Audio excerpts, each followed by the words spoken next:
Yeah, I thought this would be a really good video to watch because you know it's just Japan being really really crazy, and it's just you know people acting like idiots in Japan, and that's not great.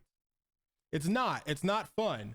So this is Chris abroad in Japan. He's been making content over a decade now. He's amazing. I love Chris. I've been following these guys since I started like learning Japanese like 16 years ago. I remember watching Charla, Apple Milk, Tokyo Kuni. Give me a break, man. Like I can go on forever. I've been watching Japan tubers since I was in like high school, man. But it's kind of really dumb because recently, you know, we've been seeing a really annoying streak of just people going to Japan acting like idiots, man. And it's not great to watch. It's not. As someone who's worked with Japanese people, I have a video on my experiences with Japanese girlfriends and stuff like that. Dude, just seeing this makes me cringe really hard. And I said this when it's either Logan or Jake, whichever one of the brothers went to Japan. You know, I said this then, you know, all it takes is one idiot. All it takes is one person to act dumb, and then everything will just go to crap from there. Abba and Preach was right, man. Clout. It is a sickness. This is a sickness of the highest order. Bro, it is a sickness. It really, really is. And it's really, really sad. Genuinely. So let's kind of see what we got going here. I want to see what he has to say. This is going to be super interesting, but yeah, let's kind of see. So last week I was in Kyoto having a quiet stroll through the entertainment district of Gion, a stunning area where it's not uncommon to see kimono-clad geisha in their streets. It's really funny. Me and my friends were watching a video of people, you know, who have cameras and they'll just walk throughout whatever country. And we had this really funny saying that we had for Kyoto. We were watching them go through Kyoto. And I was like, bro, Kyoto is so quiet. If you sneeze, the police is gonna arrest you. Like, like if you walk wrong, you're gonna get arrested. Obviously, I'm being sarcastic, but it's just insane how quiet Kyoto is, or at least the spots that was shown during like you know the little tour of Kyoto. It was insanely quiet, like insane, genuinely. But it's also insanely pretty. Striking white makeup, wandering up and down the streets. There's an authenticity. Hey, what's up, guys? to it, How are you? Particularly Hello, on hello. the south side, with its alleyways and wooden townhouses, a sense that it's remained unchanged for centuries. A rare thing for a Japanese city. That's why I love it. So imagine my horror when a few days after I left Kyoto, the city announced that it was taking the radical step to ban foreign tourists outright. I actually got told this by a friend of mine because she's in Japan. She's not in Kyoto, she's in Osaka, but they are starting to also not let people into Osaka as well, which is also super crazy. Osaka is a huge like foreign destination point too. Osaka is known as the music industry of Japan. That's where like a lot of the music industry stuff happens there in Tokyo, but primarily Osaka. But yeah, it's just really crazy. It's so wild. From the very place that I'd just been stumbling around. My initial thoughts were, my God, what did I do wrong? What did I do? Oh, again. He left KFC on the floor. Turns out it was nothing I did, although the blame does indeed reside with foreign tourists. More specifically, foreign tourists treating geisha like costume characters in a theme park, getting up close, firing off selfies, touching their kimonos, and even, in some of the worst cases, pulling on their hair. This is weird. The pulling hair thing, hold on. Oh my God, it's so weird because I remember for the longest time, foreigners were complaining that Japanese people were touching their hair kind of randomly for no reason, and now it's kind of the other way around. It's like I'm kind of confused on what you're doing. It's so weird to me. It's just weird. Like, why are you randomly touching other people's hair? I also, it's really, I do think it's fine to maybe take a photo, I guess, maybe if you ask, but to kind of get close to a geisha and do all these really weird things as well, it's like, what are you doing?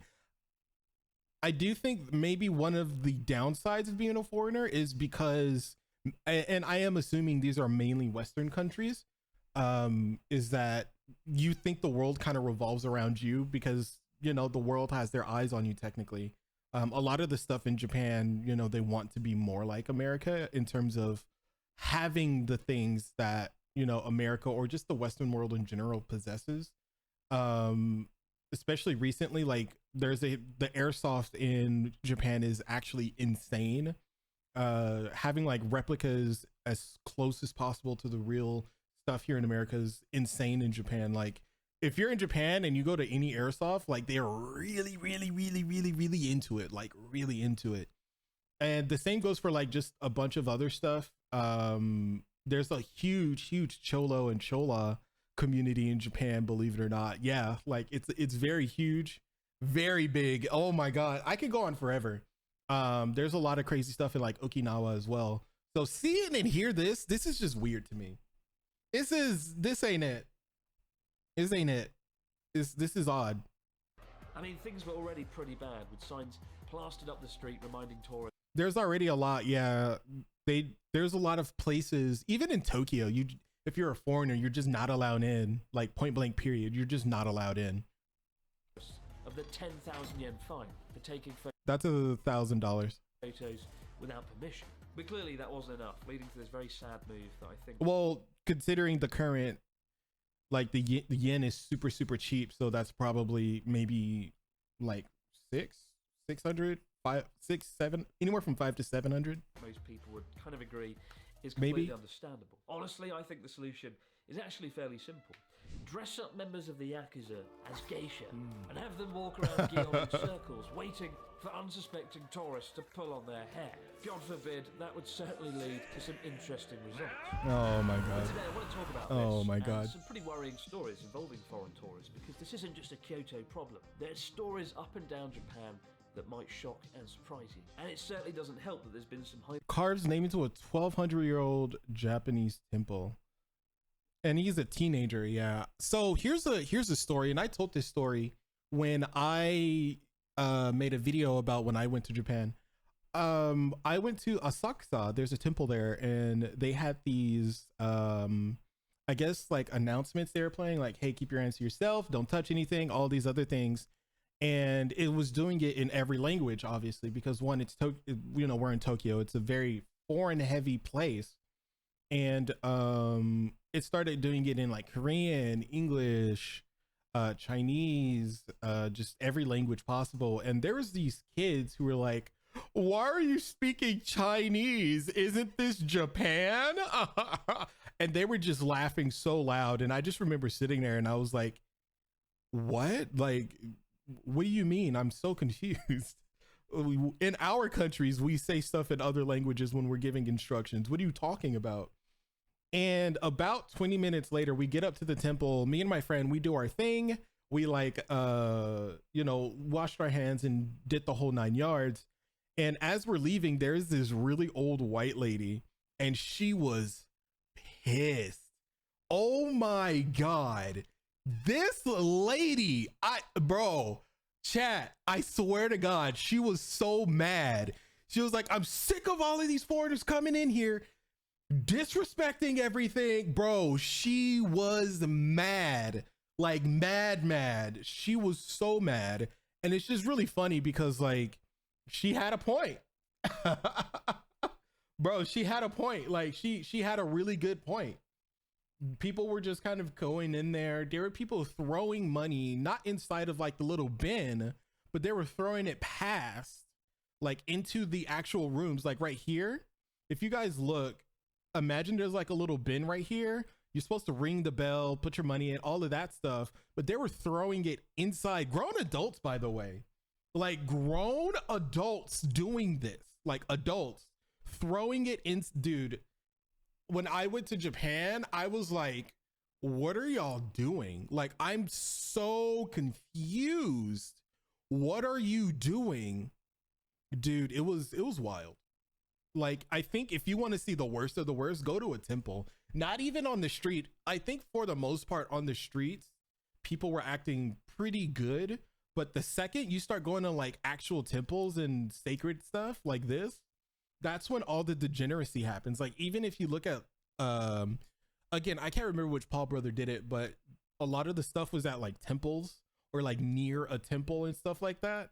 It's just, it's crazy because again, clout's a sickness, man. People don't care about the ethics or the morality of what they're doing.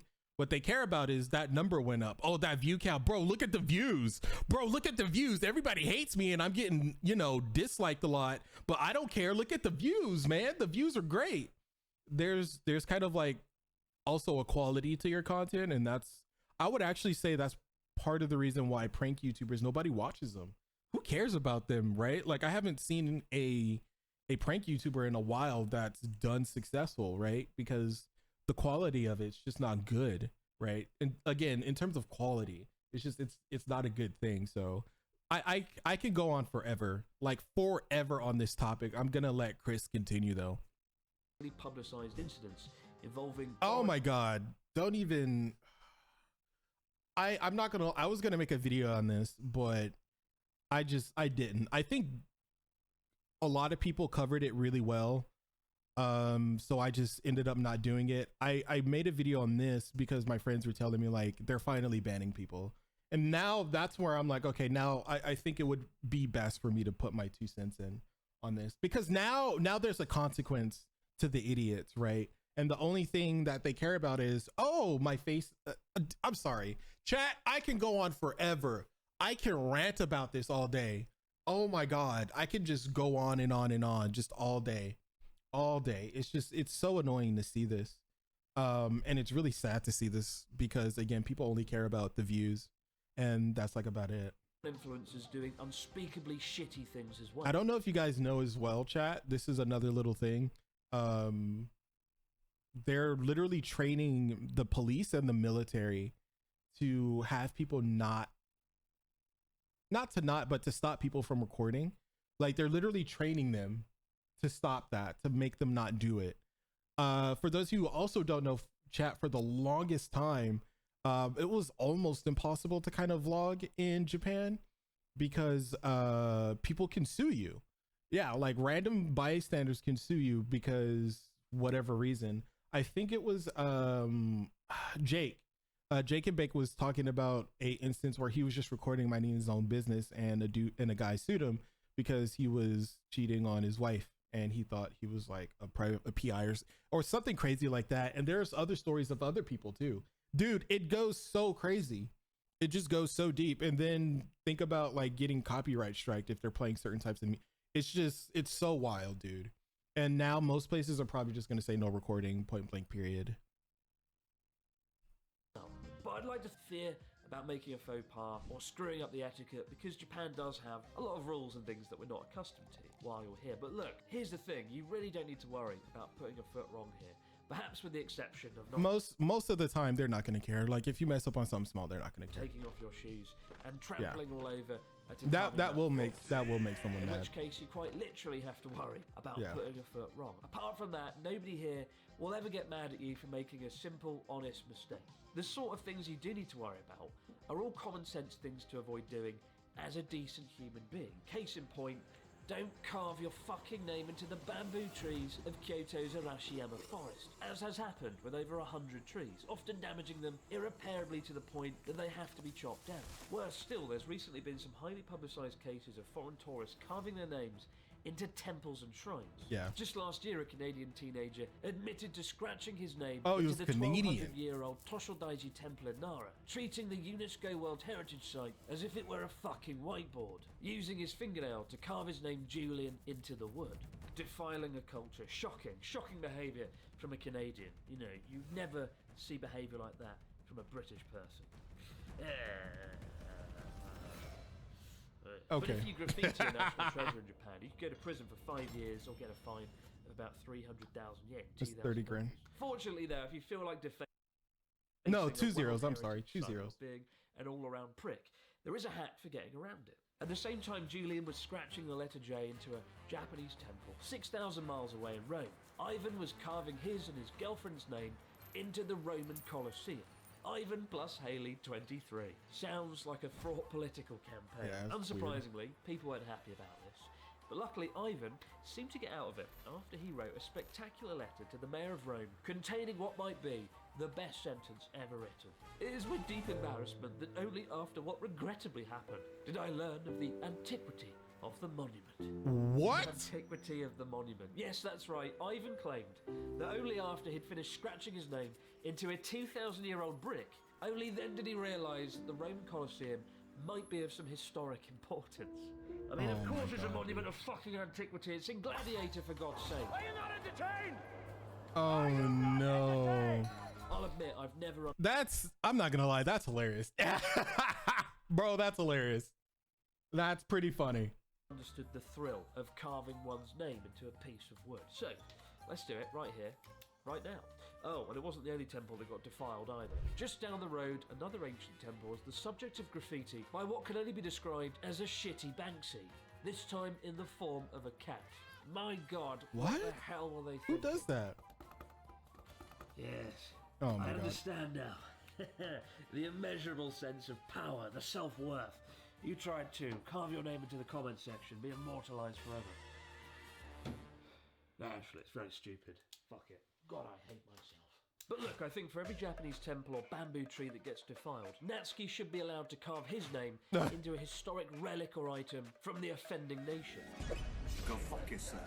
Only then will justice truly be served. Now, some problems caused by foreign tourists are a bit less obvious and a bit more well-meaning. Case in point, recently one of Japan's most famous shrines, Itsukushima, was completely renovated down in Hiroshima, partly because it was old and decaying, and partly because tourists were shoving coins into the shrine itself for what they believed to be was good fortune, inadvertently damaging the shrine with ever larger cracks and turning it into some sort of massive crumbling Shinto piggy bank.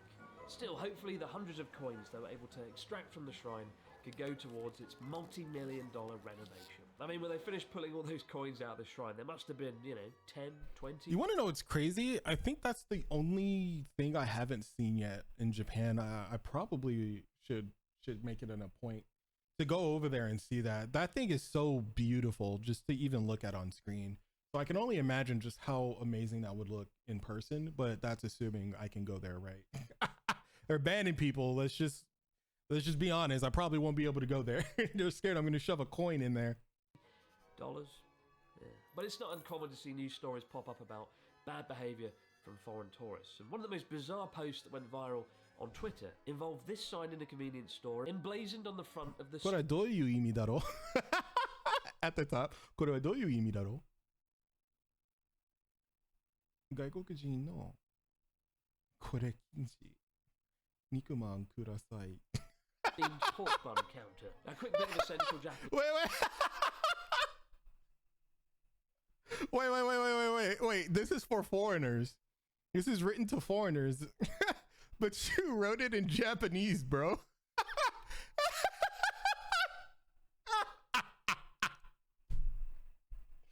Dude, you wrote it in Japanese. They're not gonna be able to read this. Knowledge. I love this. Means this, right? Yeah. And when you order on a menu or a shop, you might point and go, kore shitotsu onegaishimasu. One of those, please, or kore wa pen desu. This is a pen. And so it's not uncommon to point at a steamed pork bun and go, kore shitotsu onegaishimasu. Yet this note reads, to foreign customers, don't say this one and point. Say steamed bun, please. Now, there's two things I love about this. Number one, there's a drawing of what's presumably supposed to be a finger, and it looks anything like an actual finger.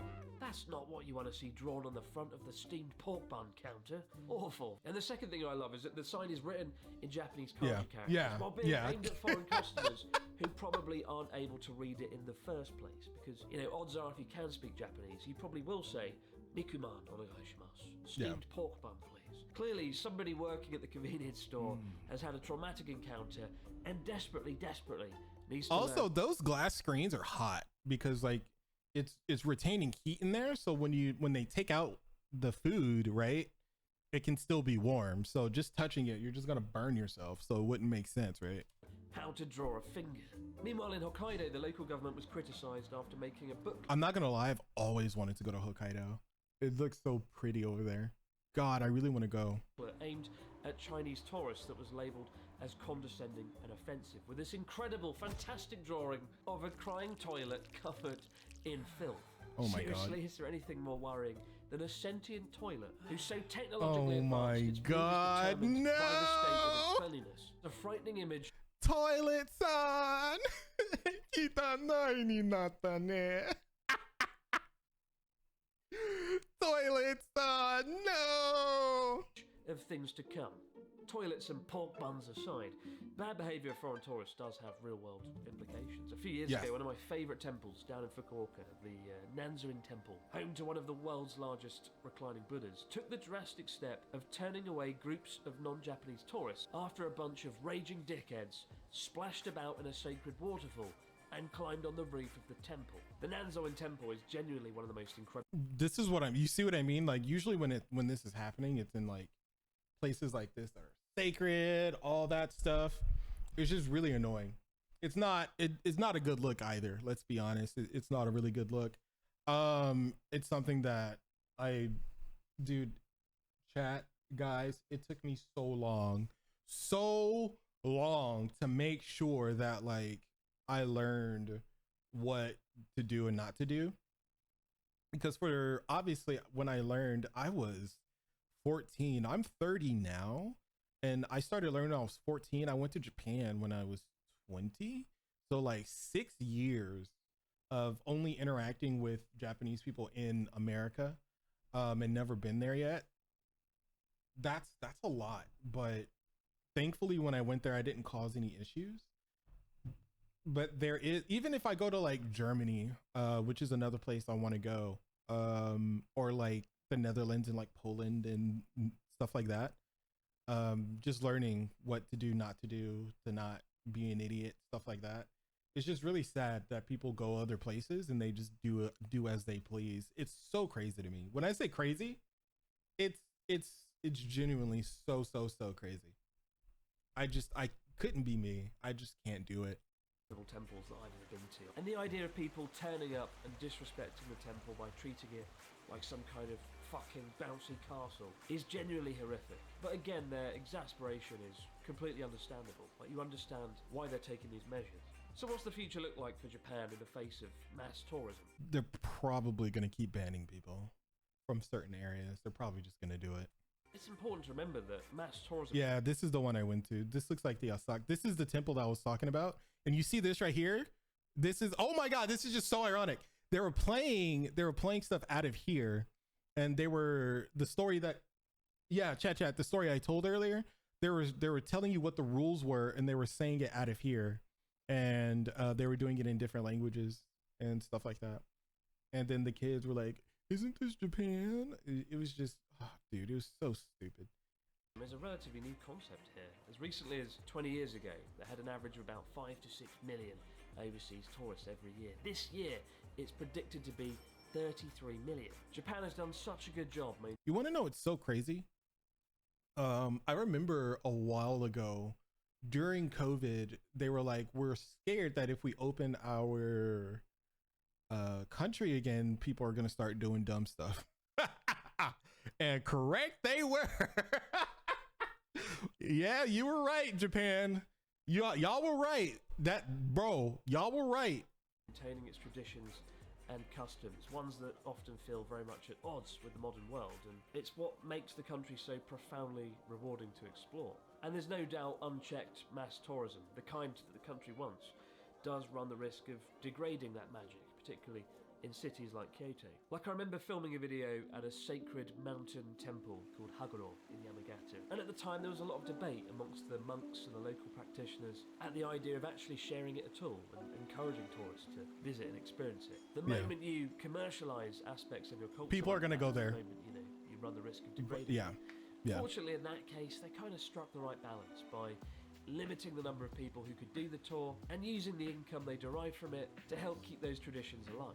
And Kyoto has absolutely benefited from the same thing, opening its doors to all its sacred temples and shrines, mostly without incident, without any problems. With this ban kicking off next month in April, I'll be sad. April? In Kyoto. So they were like, nah, dude.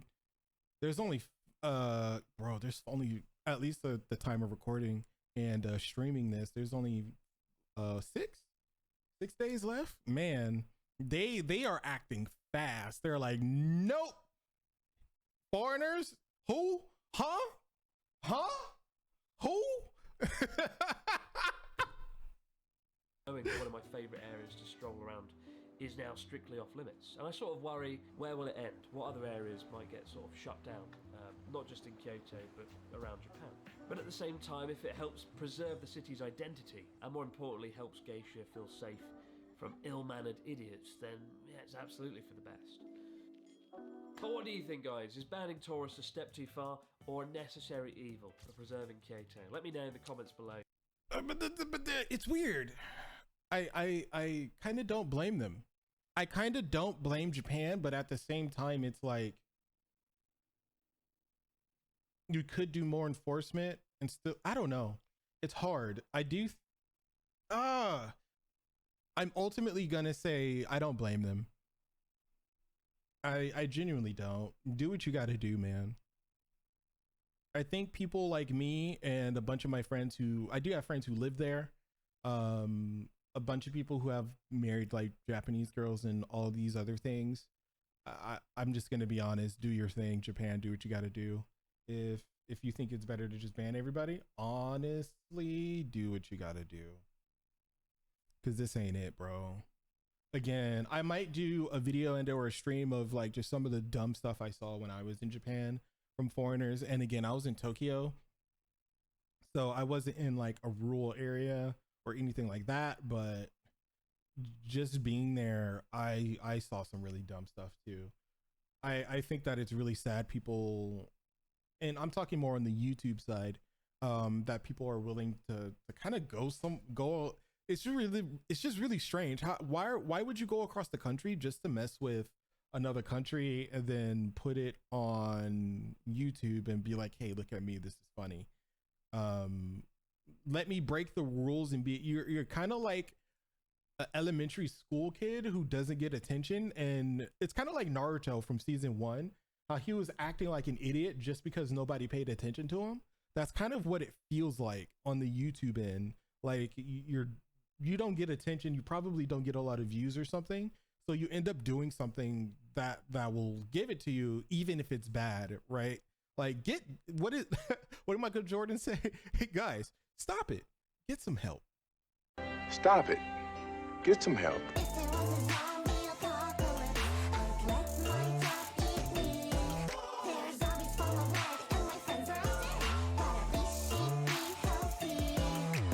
If there was a zombie apocalypse.